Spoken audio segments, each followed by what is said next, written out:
It's Jessica, Children's Librarian at Euclid Public Library. I thought we could play a little game where you get to be the librarian and answer some of the questions that we get often from parents and caregivers, and even questions that I've had myself as a parent. The first question is, my child has been told to read a book for fun. What should I do? A, I'm going to go to the internet and pick something out because I know what they like best, and it saves me the argument. B, email the teacher and ask for a list. That way I know they'll complete the assignment. C, go to the library and ask for a recommendation. D, none of the above.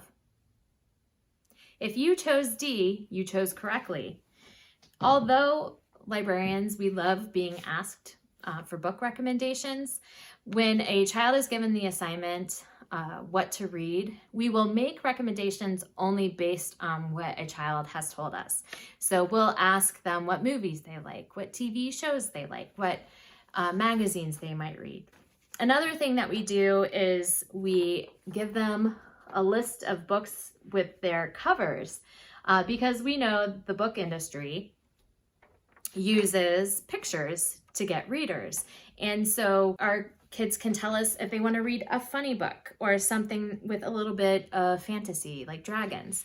And so that's an easy way to help guide what book our kid might want to read for fun. The next question we get at the library, could you please tell my kid that the book they want to read again isn't available? So you could come into the library and hide every single copy of that book. I wouldn't recommend it. It is actually important for kids to read the same book over and over and over again. We know that kids learn new vocabulary through repetition. So what we consider a book that they know by heart, they may still be trying to get the concepts and maybe some of the words that they've been sounding out. This is especially true for beginning readers. It's that predictability that helps them build fluency and reading comprehension. The books my child brings home from the library are too hard. Should I, A, email or call the teacher and have her or him tell my 9-year-old that they are not ready for grade expectations? B, take it away and tell them they are not ready for it. C, offer to read it with them, and if they have any questions, to come to me.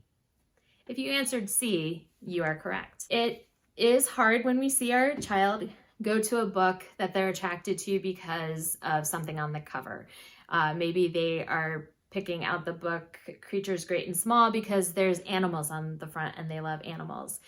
And all they may do is carry that book around, but there's something in that choice that they've made that empowers them as a reader. And even though they can't read it quite yet, they will at some point. And if we discourage them now, they may feel like they can't read it in the future. And maybe it's something you could read together as a family, or maybe they could see if they could read it. They may surprise themselves and you. Next, my 6th grader will only read graphic novels. How can I get them to read real books? So you could negotiate with them, kind of like you do at dinner time. If you eat these peas, you can then have this cookie. That typically doesn't work. I don't know about you, but my kids are never gonna eat the peas. You can tell them straight up, no graphic novels. What they like about the graphic novel isn't, it's easy, it's the information is presented in a different way. And it took me a long time to really get this myself. Graphic novels are complex and well thought out works. The winner this year for the Newbery was actually a graphic novel, the first one, called New Kid. They are real reading. Not everyone is in agreement, which is what causes us problems in schools. But remember, this is reading for fun.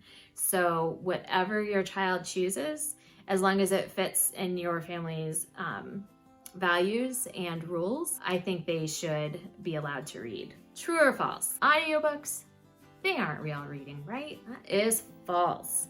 Audiobooks are reading.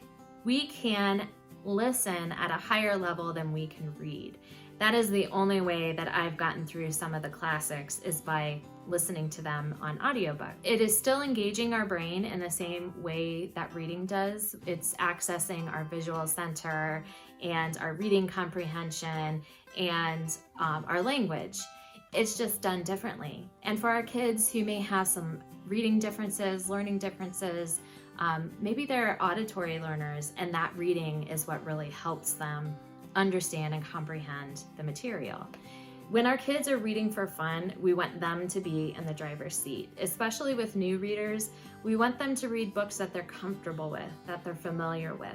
Maybe that challenge them a little bit, and it may not fit the idea of what we believe is real reading, but audiobooks, graphic novels, and the same book over and over. Those are all books that build a love of reading and the fluency they need to be successful in the future.